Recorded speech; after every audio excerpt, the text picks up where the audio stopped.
तालियां सुनाई नहीं दे रही मुझे। भैया भैया कच्चा मत लो यार। बहुत बहुत धन्यवाद इस सुदर्शन लड़की का।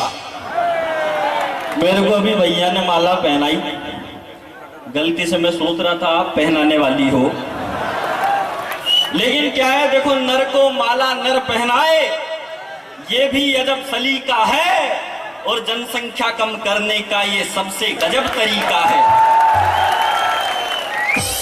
अब तालियां वालियां तो सब बीच बीच में बज जाएगी।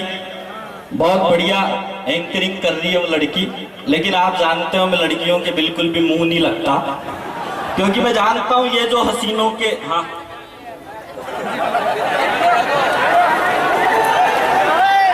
आराम से फोटो खींच लो फटाफट, पर ऐसा मत कर देना ऊपर ऊपर तो सुरेश अलबेला और नीचे पूजा भट्ट। ये कैमरे वाले कुछ भी कर सकते हैं। अभी ये मेरी फोटो खींच रहे हैं, कल अखबार में छपेगी, परसों आप में से बहुत सारे उस पर कचौरी समोसा रख के खाओगे। अब देखो मैं लड़कियों के चक्कर में इसीलिए नहीं फंसता क्योंकि मैं जानता हूँ ये जो हसीनों के बाल होते हैं हम मर्दों को फंसाने के जाल होते हैं, और न जाने कितनों का खून पिया इन्होंने, इसीलिए इनके होठ इतने लाल होते हैं। वरना तो क्या है साहब, हमारे साथ बहुत सारी तकलीफें हो जाती है। आप तो बढ़िया आदमी हो, आप सब तालियां वालियां भी बजा रहे हो, बहुत सारे लोग इधर उधर खड़े हुए हैं, इतना जनसमूह यहाँ पर इकट्ठा हुआ है। अच्छा आप यहाँ हो, मैं तो आपको रामलीला मैदान में ढूंढ रहा था। मैंने तो आपको दोनों अनशन में ढूंढा, लंगोटी वाले बाबा के अनशन में भी और टोपी वाले बाबा के अनशन में भी। हालांकि बाबा रामदेव जी का पासवर्ड पुलिस ने जब्त कर लिया था। बहुत सारी समस्या हो जाती है। आप तो क्या है इतने बढ़िया आदमी हो साहब, मेरा आपसे निवेदन है, भगवान ने आपको खड़े रहने के लिए पैर दिए हैं तो टिकाने के लिए भी कुछ न कुछ दिया ही होगा, इसलिए कहीं भी अच्छा सा पड़ोस देखकर बैठ जाओ। और मर्दों में ही बैठना है यहाँ, तो पड़ोस भी गाय का देखना। मतलब क्या है देखो, सबको मजा आएगा। आप जितने भी लोग यहाँ पर उपस्थित हो, आज ऐसे हंसना जैसे भांग खा के आए हो। बिल्कुल आपको बिल्कुल टेंशन की जरूरत नहीं है। सुरेश अलबेला किशनगढ़ की जमीन पर उपस्थित है, आपको बिल्कुल टेंशन लेने की जरूरत नहीं है, क्योंकि मैं जानता हूं मैं पिछले दिनों, क्या हुआ भैया?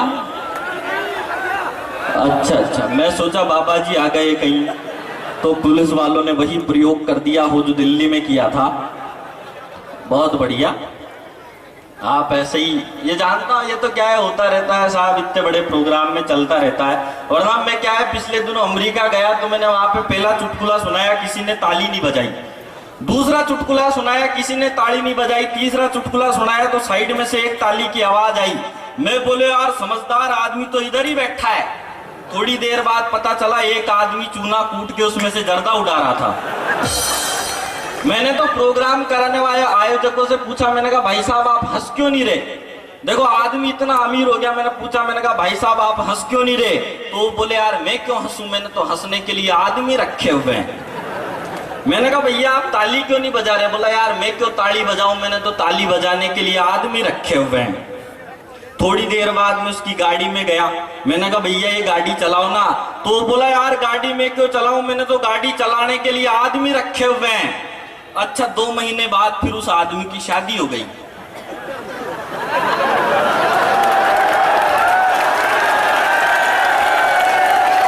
मैंने कहा हनीमून पे नहीं जाओगे क्या? वो बोले यार मैं क्यों जाऊं, मैंने तो आदमी रखे हुए हैं।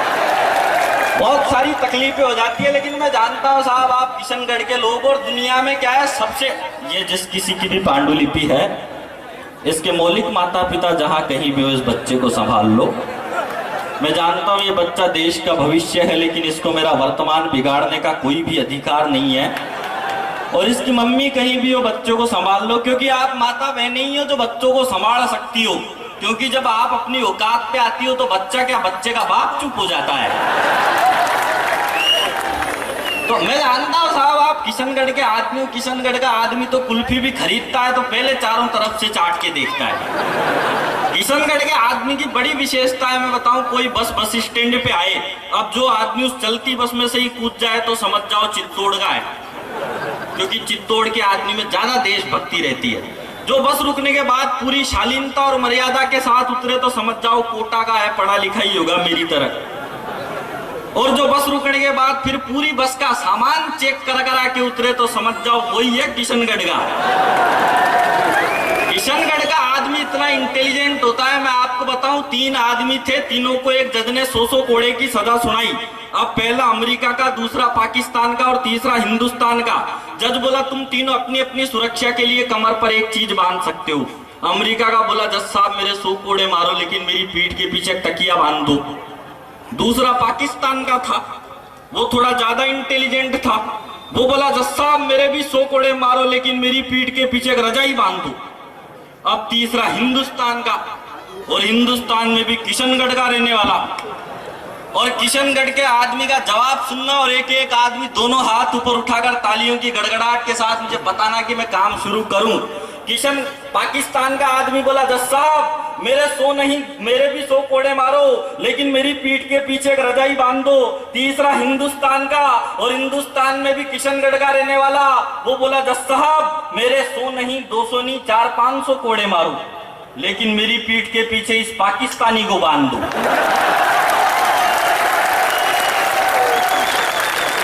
सारा संकट एक बार में ही समाप्त।